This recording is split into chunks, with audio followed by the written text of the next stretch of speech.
Welcome back to Daytime Ottawa. Well, as we get into spring, we start thinking more and more about supporting those local farmers. And a great way to do that is with CSAs. And here to tell us more about what a CSA is and about their wonderful farm, I'm joined by Danika Carmichael. She is the Director of Operations at the Foster Family Farm. Welcome, Danika. Great to have you here. Thank you for having me. Yeah. Tell me about Foster Family Farm, a little bit about yourself. So Foster Family Farm has been around for over 50 years now. Greg and Shirley started the farm way back when, after they both graduated from Kempville College. Okay. And yeah, so it's part of the University of Guelph.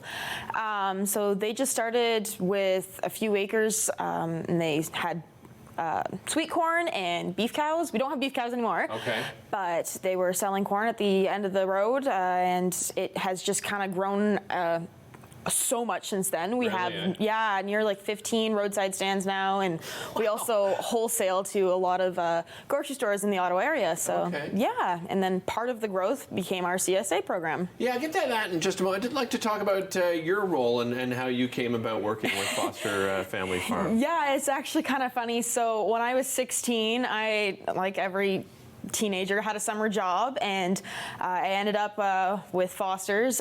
Mel Foster, who is Greg's son, hired me. Okay. And I was working stands, and then the lady that was doing CSA, we call them like CSA supervisors, she wasn't coming back the next year, and I'd been helping her out a lot, and she said, "Hey, do you think you would want my job next year?" And I was like, "Oh, that's silly, I can't do that." But I started doing that, and then I went back to school, to university for, I have a diploma in agriculture from Guelph in Ridgetown. Yeah. Excellent. And then I got my bachelor's at Olds College in Alberta. And I thought I was going to move back to Alberta, but at the very last minute, Mel said, "You know what? Like, we think we have a permanent spot for you on the farm. We'd like to keep you." So I've been with them for almost 7 years now, and I guess the rest is history. Well, what intrigued you about getting into farming and agriculture?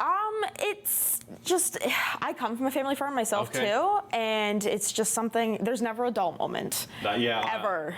Every farmer and anyone, a part of the industry that I've ever spoken to, shares the exact same thing. Absolutely. For sure. So I actually at one point thought I was going to go to culinary college, but I applied at Ridgetown and I got accepted, and I just felt that's where I wanted to be. Excellent. So yeah. I love it. Let's talk about community supported agriculture and CSAs. What does that mean exactly? Yeah, so CSA stands for Community Supported Agriculture, and at our farm, it's a 14-week program that we start in early July, usually like the first full week of July, and then it runs to about Thanksgiving.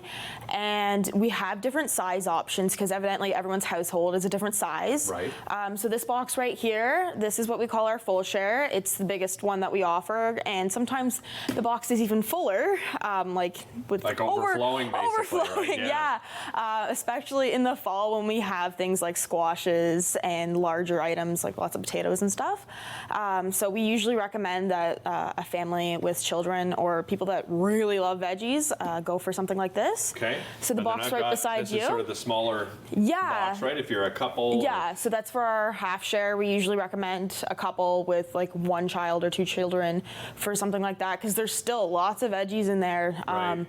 But not as much. It's exactly half of the full share. Yeah. And then we have our single share. So it's good for one person that eats a lot of veggies, or a couple that, they're not huge into veggies.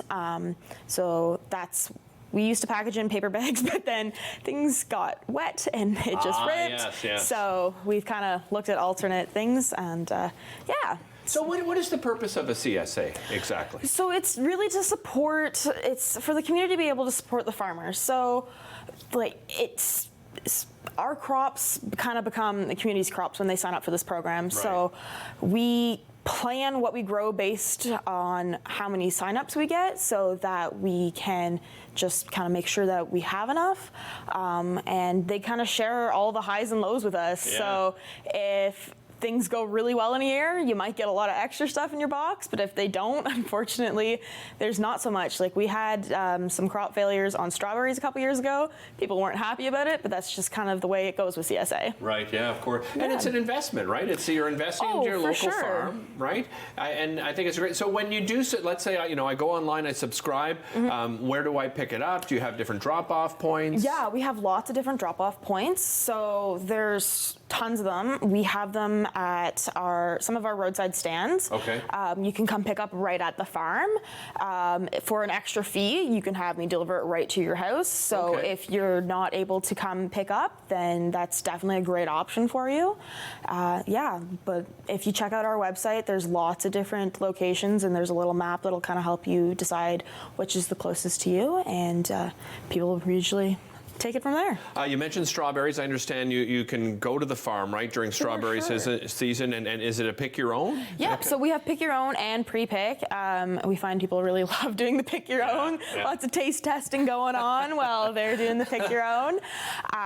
But yeah, people have a lot of fun, and they bring their family and their kids out, and it's a nice outing for the day, and lots of fresh air, and it's local, fresh. It's fruit, so I mean, it's not bad for you. It can't get Yeah, any fresher, can't get right, any than picking it fresher. right off the bush So there. that's And you do that for pumpkins too in the fall? Is that yeah, right? we definitely do. And we've got 2 locations for both, so you can come right to the farm in North Gore. Okay. And then we have a second location that we have just started to build up on Borsacane. So we're hoping that one goes well. It's slowly growing, but it's getting there. Is it planting season right now? Like, what's happening at the farm at the moment? Right now, lots of planting going on. You'll see that the only real veggies I have out front here are some herbs, and then I Okay. have some onions left over from storage last year. But my greenhouse is full, Is it? and then Nice. some. Yeah, and it's a pretty big building. So right now there's broccoli, cauliflower, eggplant. I'm trying kohlrabi this year, and okay. I love rutabaga. kohlrabi. Yeah, Okay, it's- I no, it's haven't ex- had it personally. Oh, it's fantastic, and Yeah. it's great either cooked or just raw as Okay. well. No, I think you'll absolutely love it. People can sign up now, right? Although it for begins sure. in July, you want to get ahead of the Yeah. game and make sure. For sure. And they do that at fosterfamilyfarm.ca. Yep. So if you go to fosterfamilyfarm.ca, there's a CSA section you can click on at the top, and Excellent. they can go there, and Terrific. then they Thanks can so sign much, up there. Danika. Really Not a appreciate the problem. time today. We'll be back with more Daytime right after this.